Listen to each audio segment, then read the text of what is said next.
정치 고수다. 오늘은 더불어민주당 전현희 최고위원과 함께하겠습니다. 어서 오세요. 안녕하세요.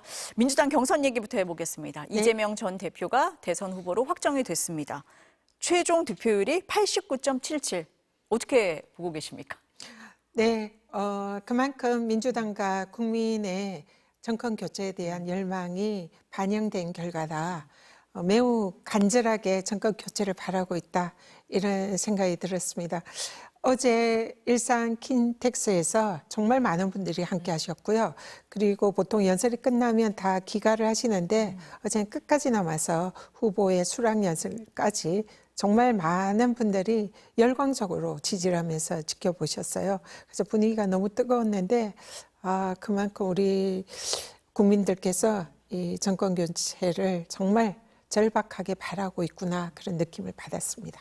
국민의힘에서는 이거 너무 높은 거 아니냐 이렇게 얘기를 했는데 최고위원님 보시기에는 그만큼 국민들의 열망이 컸다, 이렇게 해석을 하시는 걸까요? 좀 높은 편이긴 한데 사실 90%를 넘지 않는가, 이런 걱정 반 기대 반 그런 생각이 좀 있었습니다. 네.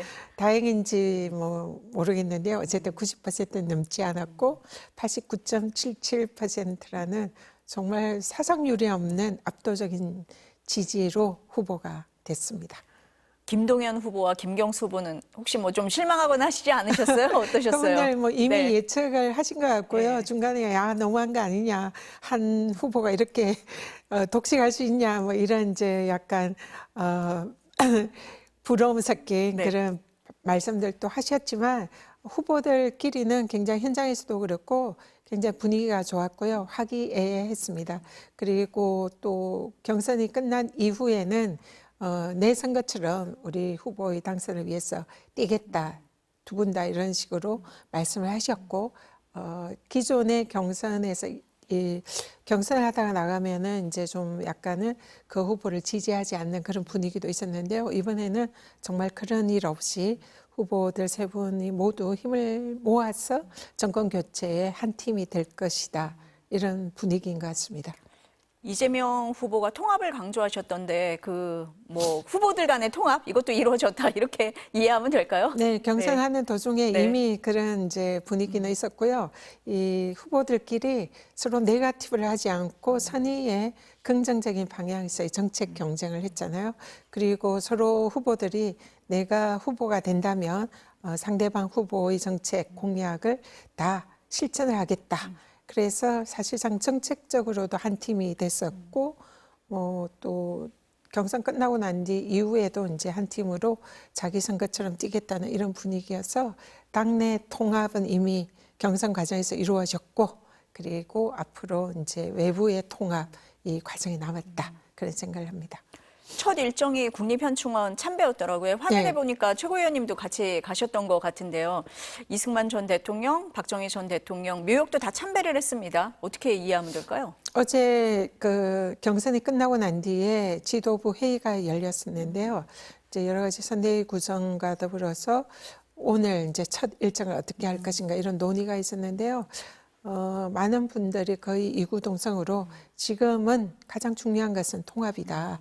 물론 전직 대통령들의 공과가 있고 또 정치적인 평가가 아직도 남아 있긴 하지만 지금은 국민들을 찢어진 국민들을 하나로 통합시키는 게 가장 중요한 과제다, 그런 생각에 현충원 참배를, 기존에는 이제 우리 쪽 민주진영의 대통령이셨던 김대중 대통령님만 참배를 하는 게 통상의 예였는데, 이번에는 그런 걸 이제 생각하지 않고 전직 대통령, 현충원에 안장된 전직 대통령을 모두 참배를 하자. 그래서 사실상 처음으로 이승만, 박정희, 김영삼, 김대중 대통령님 모두 참배를 한 그런 일정이었던 것 같습니다. 네. 어제 끝나고 나서 회의를 하시면서 오늘의 일정과 선대위 구성을 논의했다라고 말씀을 하셨습니다. 네네. 일정은 저희가 들었고, 선대위에 상임선대위원장에 윤여준 전 장관이 영입이 됐잖아요. 그럼 이 얘기도 어제 이미가 논의가 됐던 겁니까? 네, 어제 논의가 네. 됐었고요. 이제 마치 그분 혼자서 지금 이제 사실상 선대위를 꾸려 나가는 거 아니냐, 이제 일각의 이런 이제 오해가 있는데요. 한 분은 아니고 지금 상임선대위원장은 여러 분이십니다. 복수로 아마 5명에서 10명 그 사이 정도로 이제 임명이 되실 것 같은데요. 어쨌든 보수 쪽을 상징하는 인사들 중에 윤여준 전 장관님이 이번에 캠프에 흔쾌히 합류하시겠다 하셔서 앞으로 이제 우리 후보의 통합 행보에 큰 힘이 되실 것 같습니다. 좀 사람들이 예상 못한 다른 인물도 있습니까? 깜짝 놀라실 만한 네. 분들이 몇 분 계십니다. 알려주시면 안 되는 거고요. 아직. 그는 이제 공식적으로 캠프에서 선대위에서 발표를 할 거라 네. 제가 궁금하시겠지만 제가 말씀드리는 건 조금 네. 어려울 것 같습니다. 양해 부탁드립니다. 30일에 선대위 출범한다고 하던데 네. 그날 봐라 깜짝 놀랄 인물이 있다. 지금 그 말씀이세요? 네. 그러니까 아마 이제 기존의 그 민주당 선대위에 아니 저런 분이 하는 분들이 좀 몇 분 계실 것 같습니다. 이 얘기를 듣고 뭐 기자들이 오늘부터 취재는 많이 할 것 같습니다. 이재명 후보가 그 대선에 지금 2번째 도전하시는 거잖아요. 경선까지 하면 이제 3번째기는 합니다. 2022년하고 비교를 해보실 때 네. 최고위원님 보시기에 이 점이 가장 다르다. 어떤 게 있으실까요? 굉장히 그 몇 년 동안 이재명 대표 후보께서 정치적으로 굉장히 성숙해졌다 이런 생각이 들고요. 물론 3년 전에도 훌륭한 준비된 후보였지만 그동안 역경의 과정을 겪으면서 정책적으로나 또 인품적으로나 굉장히 많이 사람이 넓어졌다. 그래서 이제는 정말 훌륭한 정치적 리더로서 준비된 국민들이 안심하고 정권을 맡길 수 있는 그런 후보다 이런 생각이 들고요. 어제 그 마지막 후보 수락 연설을 보면서 그런 생각이 들었습니다. 아, 저분이 역경을 겪으면서 이제는 거인이 됐구나.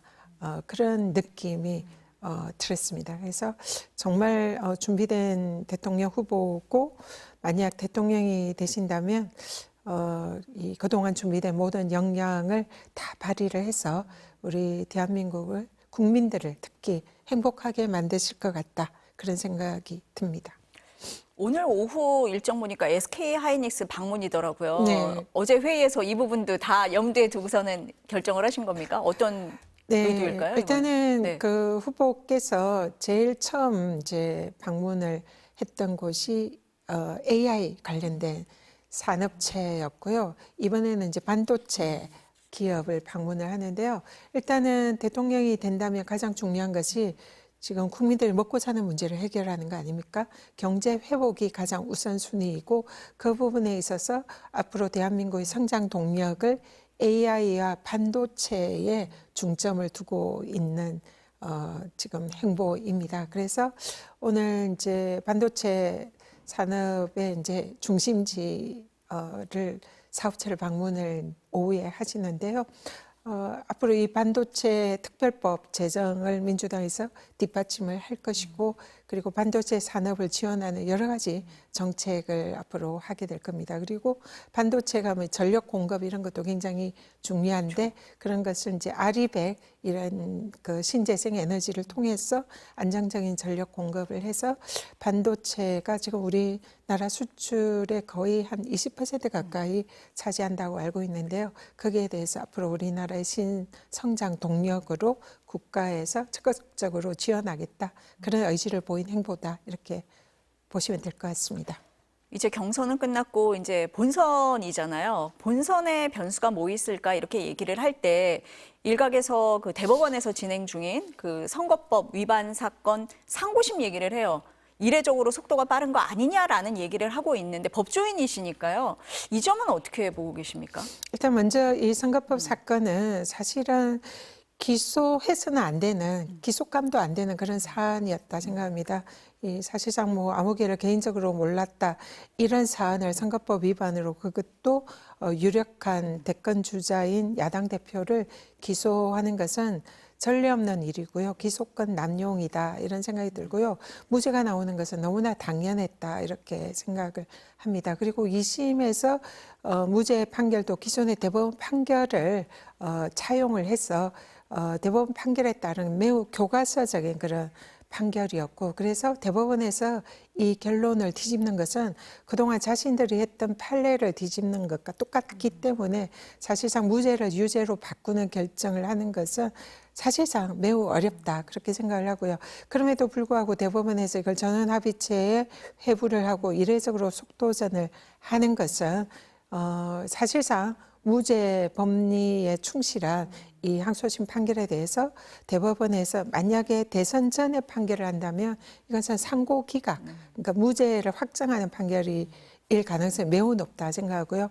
그게 아니라 만약 대선 후에 판결을 한다면 대선 후에 이제 대통령의 불소추 특권에 이 형사재판이 포함이 되냐 아니냐, 이게 이제 상당히 논란의 소지가 있습니다. 근데 헌법학자들의 압도적 다수설은 이 대통령의 경우에는 형사 기존에 진행되는 형사재판은 중단된다, 불소추 특권에 포함된다, 이것이 압도적 다수설입니다. 근데 이것이 그동안 판례가 없었기 때문에 대법원에서 이 부분에 관해서 사실상 헌법학계의 압도적 다수설을 대법원 판례로 확인해 주려는 의도가 아닌가, 이런 이제 생각을 하고 있습니다. 어쨌든 결론적으로는 무죄 판결을 하거나 아니면 불소추 특권의 형사 재판이 중단된다는 이런 것을 대법원에서 확인해서 앞으로 대통령이 만약 당선되면 그 이후에 있을 국가적인 이 사법 리스크에 대한 혼란, 이런 부분을 대법원에서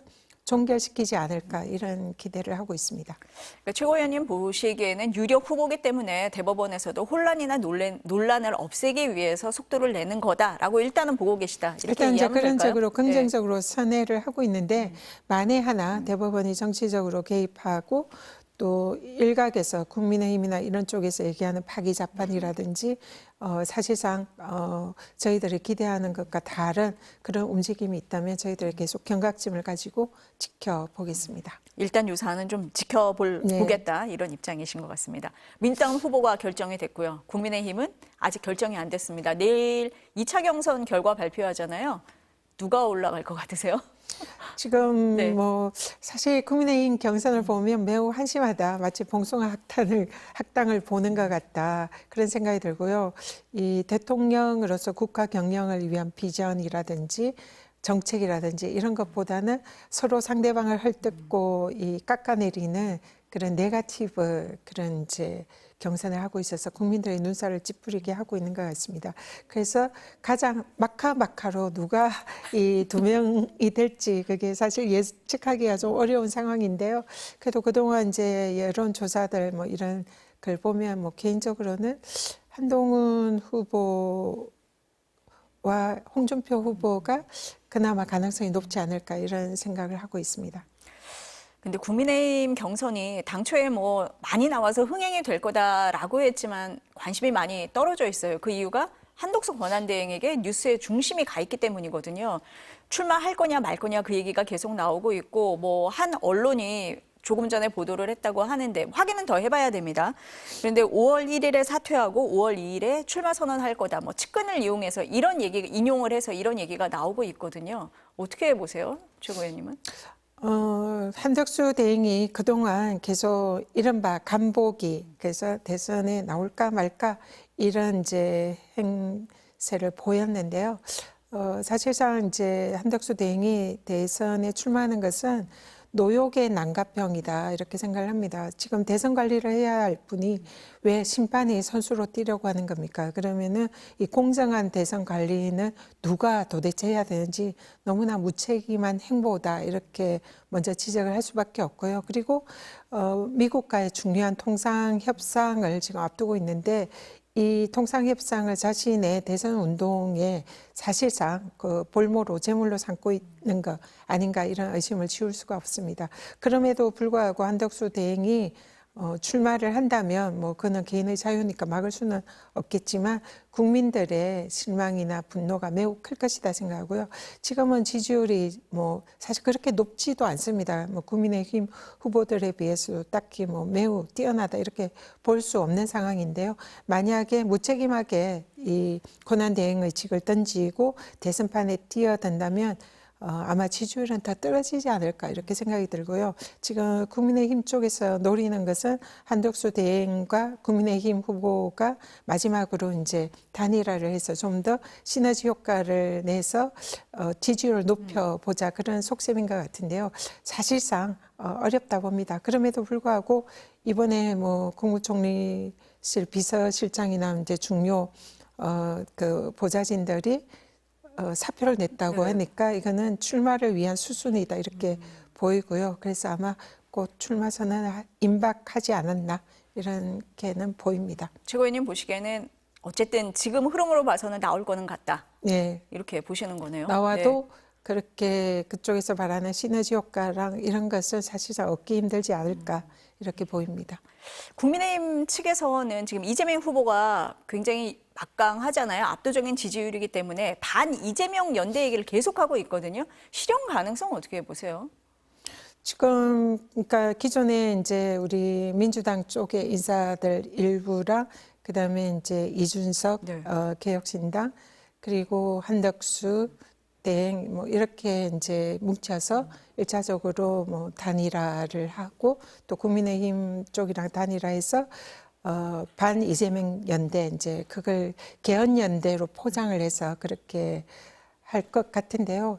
사실상 그 각자의 후보들이 뭔가 국민들의 지지를 받고 또 그만큼 능력과 뭐 인품을 인정받는 후보들이면 시너지 효과가 날 수 있겠지만 하나같이 오직 그 정책이나 비전을 제시하기보다는 이재명 후보를 깎아내리고 또 사실상 내란에 대한 이런 반성이 없는 그런 세력들에게 국민들이 표를 주지는 않을 거다. 그래서 그쪽에서 생각하는 이런 시너지 효과는 사실상 내기 어렵지 않나 그렇게 생각을 합니다. 지금 이준석 후보 말씀을 하셔서요. 개혁신당 이준석 후보 같은 경우는 끝까지 완주한다라고 계속 얘기를 하고 있는데 국민의힘 측에서는 계속 여지를 지금 두고 있거든요. 어떻게 보세요, 이 부분은? 이준석 후보가 사실 뭐 속마음은 모르겠지만 이번에 대선에 나오는 것은 거의 당선 가능성이 지금 여러 가지 지지율을 볼 때 없지 않습니까? 그럼에도 불구하고 이런 무리한 도전을 한 것은 이제 많은 비평가 평론가들이 다시 국민의힘으로 이번에 이 경선 이런 걸 기하로 들어가려고 하는 게 아닌가 이런 지적들을 많이 하시는 것 같더라고요. 그래서 만약에 그게 이제 만약 이준석 대표의 목표라면 사실 완주보다는 중간에 국민의힘 후보의 손을 들어주고 단일화하는 쪽으로 가지 않을까 예, 그런 생각이 듭니다. 단일화 가능성이 여전히 있다라고 최고위님은 보고 계신 그렇게 거네요. 보입니다. 네. 마지막으로 그 문재인 전 대통령을 뇌물수수 혐의로 검찰에 기소했잖아요. 이 점은 어떻게 보십니까? 일단 정치의 검찰이 마지막으로 윤석열 전 대통령에 대해서 사실상 충성을 한 게 아닌가 이렇게 보고요. 그리고 또 우리 민주당에서 대선에 개입하려는 검찰의 이 정치적인 그런 의도가 숨어 있다 이렇게 보입니다. 그리고 사실상 이번에 기소한 것도 굉장히 무리한 기소였습니다.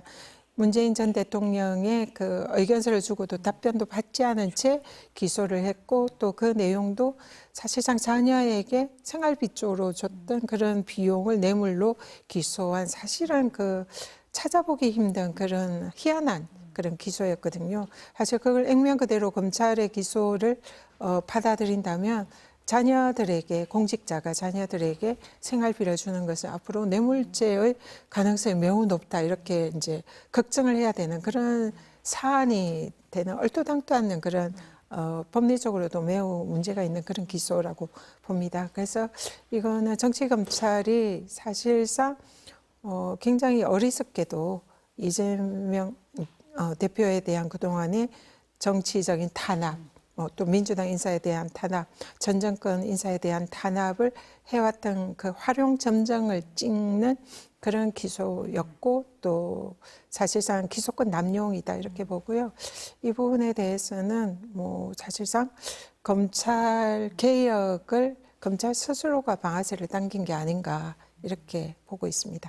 법조인 측면에서 보시더라도 이것은 무리한 기소라고밖에 볼 수가 없다. 사실상 뭐 법원에 가면은 무죄가 나올 가능성이 매우 높은 사안이다 이렇게 봅니다. 네, 오늘 말씀 여기까지 들어야 될 것 같습니다. 감사합니다. 고맙습니다.